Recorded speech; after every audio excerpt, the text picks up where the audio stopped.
إن الحمد لله نحمده ونستعينه ونستغفره ونعوذ بالله من شرور أنفسنا ومن سيئات أعمالنا من يهده الله فهو المهتد ومن يضلله فلن تجد له وليا مرشدا وأشهد أن لا إله إلا الله وحده لا شريك له وأشهد أن محمدا عبده ورسوله صلى الله عليه وعلى آله وأصحابه ومن اتبعه. Галәмнәрне юктан бар кылып, безне үзенең күпмегенә санасак та санап бетерә алмаслык си-хөрмәтләрендә, киң нигъмәтләрендә яшәтүче Раббыбыз Аллаһ Тәгаләгә мең шөкерләребез, мактау ва улуглауларыбыз булсын. Безгә шушы хак динебезне өйрәткән, безнең өчен иң күркәм үрнәк булган, сөйкле пәйгамбәребезгә күңел түрләребездән чыккан дугаларыбыз Аллаһ Тәгаләнең сәламы һәм салаваты булсын. Азиз кардәшләрем, үземне һәм сезне тақвалыкка чакырам. Аллаһның әмерләрен үтәгез, аның тыйганнарыннан тыелыгыз һәм белегез.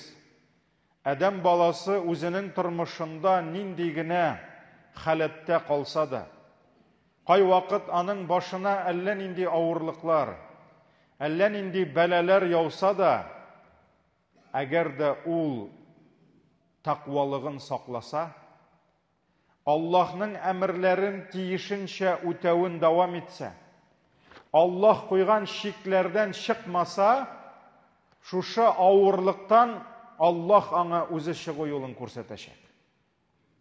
Кайсы юл кирәк, кайсы ишек кирәк, Аллаһ шул юлны, шул ишекне үзе ачачак, шикләнә күрмәгез.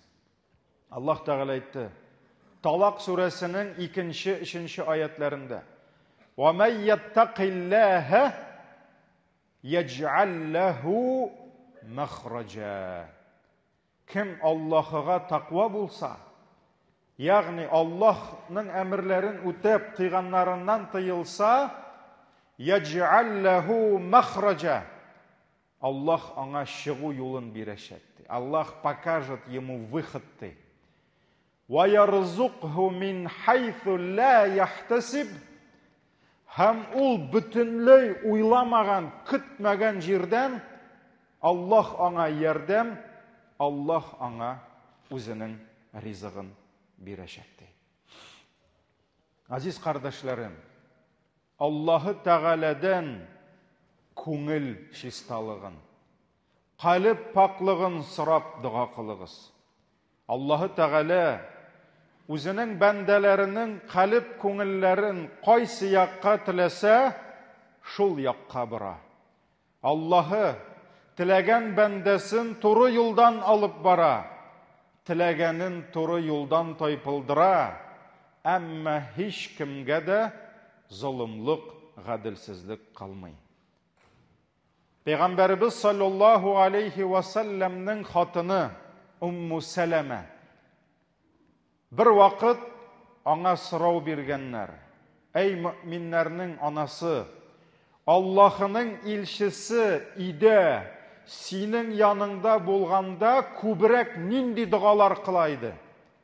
Чөнки пәйгамбәребезнең хатыннары аның идәге тормышын яхшы күргәннәр. Ул үзе генә булганда, ул гаиләсе янында, ялгызын калганда, төнләрен нинди дугалар, зикрләр әйтте, аны хатыннары күбрәк белде. Шуңа күрә Умму Сәләмәдән синең яныңда булганда ул күбрәк нинди дугалар кыла иде дигәч, ул Аллаһның илчесе күбрәк шушы сүзләрне әйтә иде. "Я муқаллибал кулуб, фаббит қалби аля диник." Моның мәгънәсе: "Эй калыпларны буручы, эй йөрәкләрне буручы, минем йөрәгемне, калыбымны синең динеңдә ныгытсаң иде" ди. Синең динеңдә нык кылсаң иде ди. Хәтта Умму Сәләмә әйтә, bir вакыт мин аннан сорадым ди, эй Аллаһның илчесе, ни өчен син шушы доганы еш кабатлыйсың дип. Ни сәбәпле? Шуннан соң ул әйтте ди, эй Умму Сәләмә, нинди генә кеше булса да, аның калыбы Аллаһ кулында ди, Аллаһыда ди. Ул ди, теләгәнен туры юлдан алып бара ди, теләгәнен адаштыра ди. Һәм шушы сүзләрне ишеткән сахаби Мугаз ибн Джабал шул вакыт Коръәндәге дуганы укыды. Раббана ла тузиг кулубана бәгъдә из хадайтана. Эй Аллаһ, эй Раббыбыз, безне туры юлга күндергәннән соң инде йөрәкләребезне адаштырма дип әйтте ди. Инде безне күндергәннән соң йөрәкләребезне адаштырма дип әйтте ди. Бу хадис имам Тирмизи җыентыгында килә. Шуңа күрә бу бик җиңел дуга. Я мукаллибал кулуб, эй калыпларны буручы, саббит калби аля диника. Минем калыбымны үзеңнең динеңдә ныгытсаң иде дип Аллаһыдан күп мәртәбәләр сорагыз. Бу дуганы өйрәнегез, кардәшләрем. Сөйкле пәйгамбәрбез. Аның йөрәге һидаяттә иде. Ул магъсум дигән сүз, ул гынахлардан сакланган. Аллаһ аны гынахларга кертми. Ул исән вакытта ук Аллаһ аңа җәннәтне вәгъдә итте. Ләкин шуңа карамастан, карагыз, сөйкле пәйгамбәрбез укыган дугаларны өйрәнсәк, без алар арасында бик күп дугалар күрәбез. Йөрәк белән бәйле. Кешенең калыбы, күңеле белән бәйле.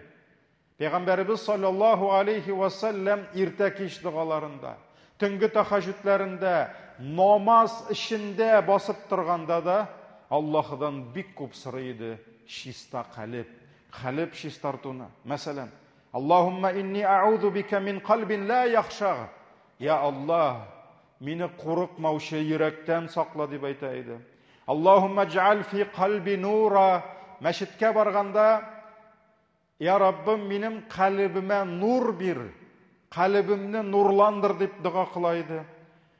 Аллаһумма наққи калби минал хатая кама юнаққи thawbal abyad minad danas дип әйтә иде. Я Аллаһ, син ак киемне су белән кирдән чистарткан кебек таплардан, минем йөрәгемне дә таплардан, пычраклардан, нәҗисләрдән чистартсаң иде дип дуга кыла иде. Чөнки безнең киемнәребез тузанланган кебек, безнең йөрәгебез дә тузанлана. Ул тузанны юмасаң, ул кирләнә шуның кебек. 30, 40, 50 ел чистартылмаган, юылмаган калыплар, аларга чистарыну бик авыр була, җәмәгать. Аллаһумма ати нафси тaqwaha ва заккиха анта хайрун ман заккаха. Я Аллаһ, минем нәфсемне, күңелемне чистарт, минем күңелемнең тaqвалыгын бирсәң иде ди, һәм аны чистартсаң иде, чөнки син иң хәерле чистартучы дип, менә шушы һәм башка дугаларында Аллаһы Тәгаләдән йөрәк төзеклеген, калып төзеклеген сорады.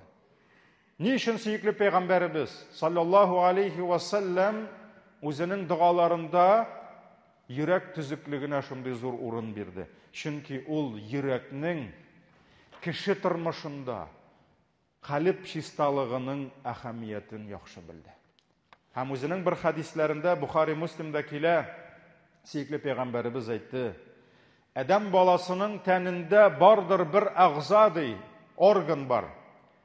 Әгәр дә шушы әгъза төзәлсә ди, аның бөтен тәне төзәләчәк ди.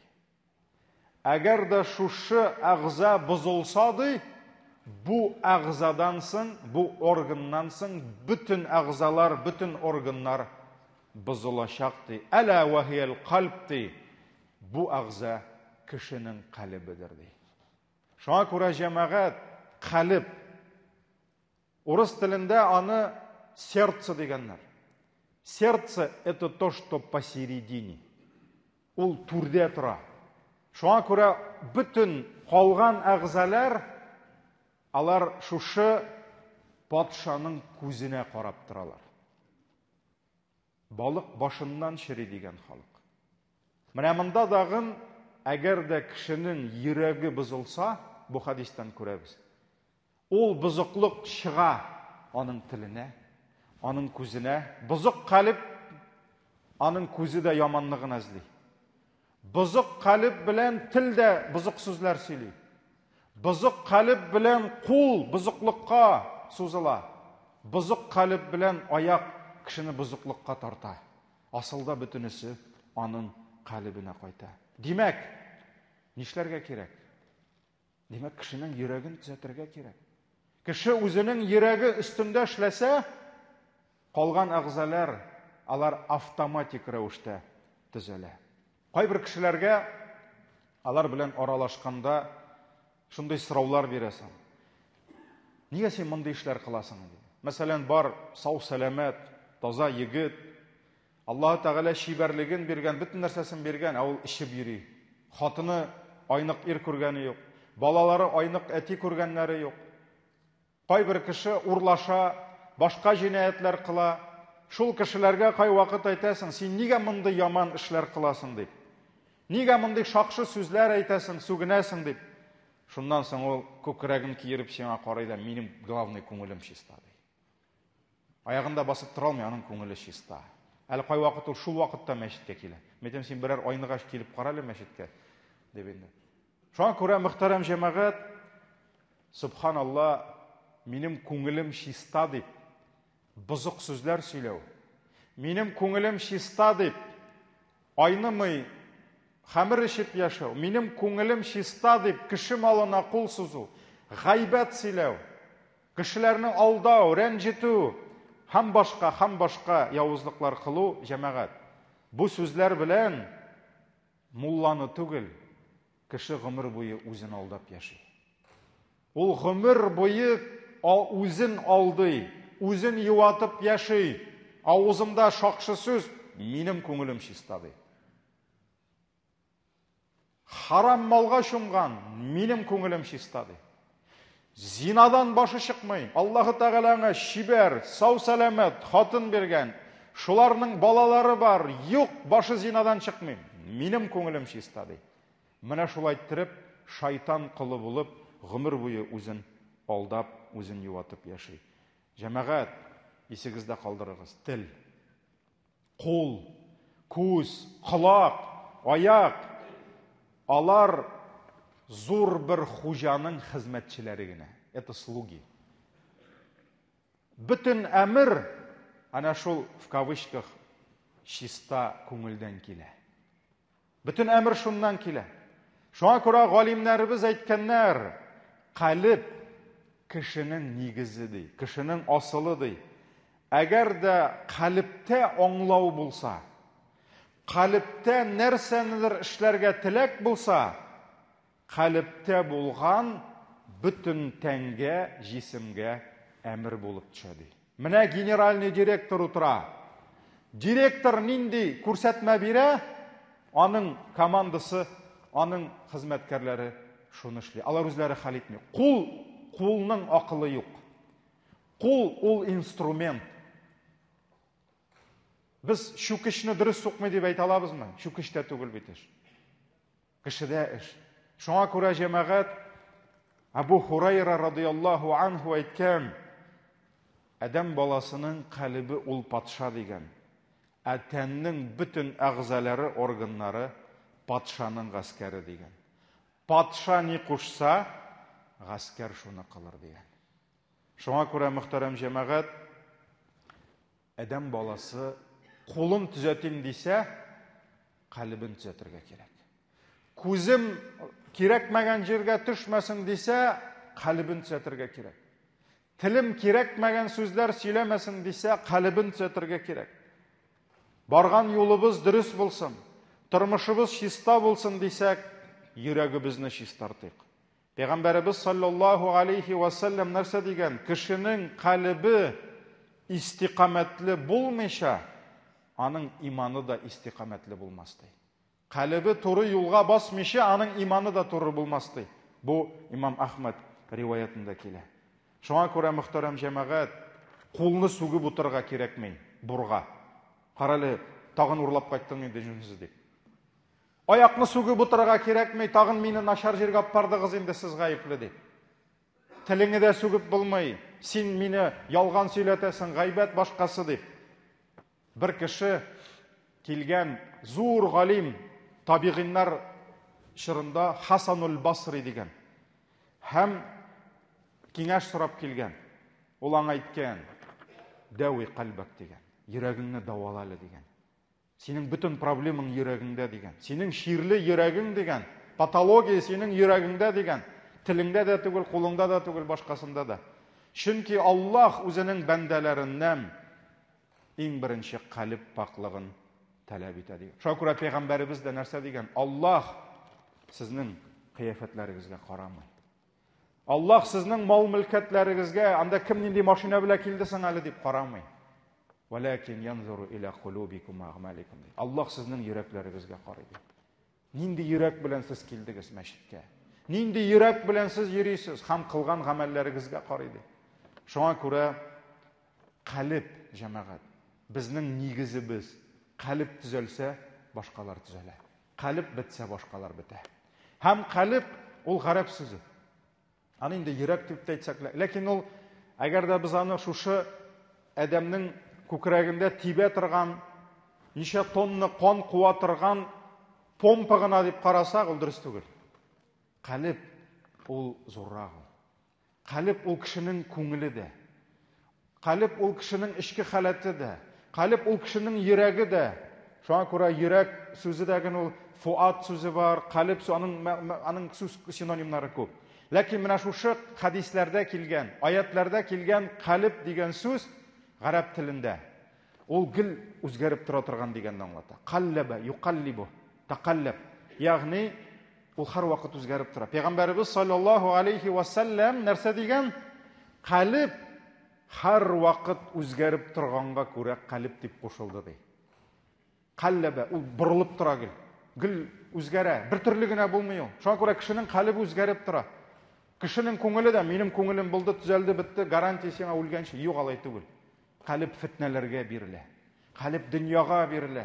Һәр даим калбны ныгытып торыр өчен шуңа күрә Пәйгамбәребез дуа кылырга безне өйрәтте. Һәм Пәйгамбәребез әйтте, калб диде, сахра уртасында агачка эләккән перышко кебек ди, каурый кебек ди. Җил аны яки бу якка бора, яки бу якка бора ди. Икенче бер хадистә нәрсә диде?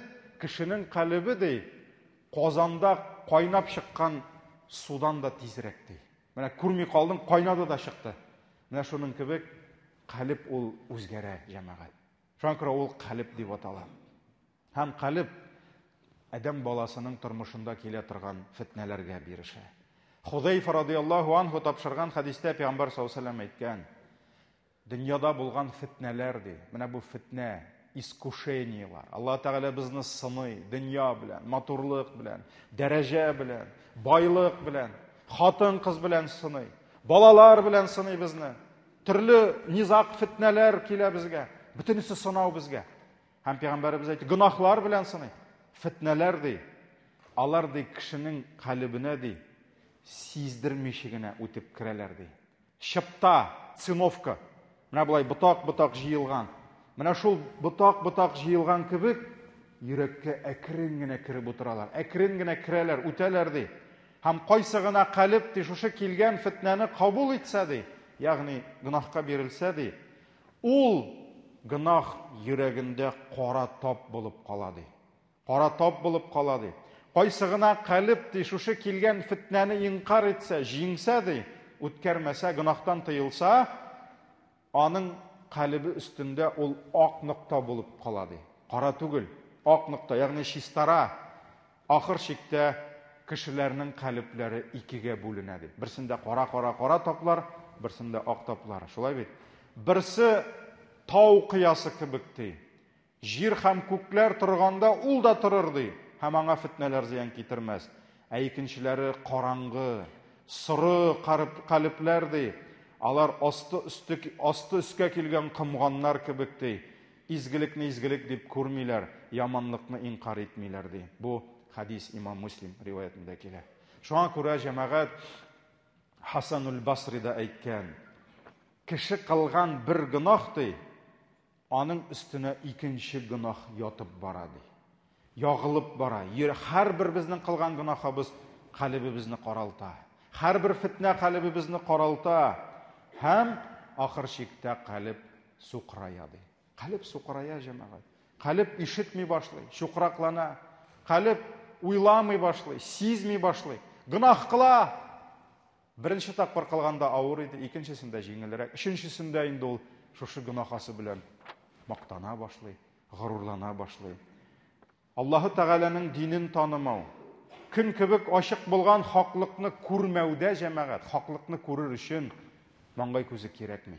Татар халкы нәрсә дигән? Күңел күзең күрмәсә, маңгай күзең ботак тишеге. Шуңа күрә кешенең күңеле сукыр булса, аның маңгайындагы күзе белән генә күрсәтеп булмый. Аллаһы Тәгалә Куръани Кәримдә нәрсә диде? Фаиннаха ла таъмал абсар, валакин таъмал кулубул лати фис-судур.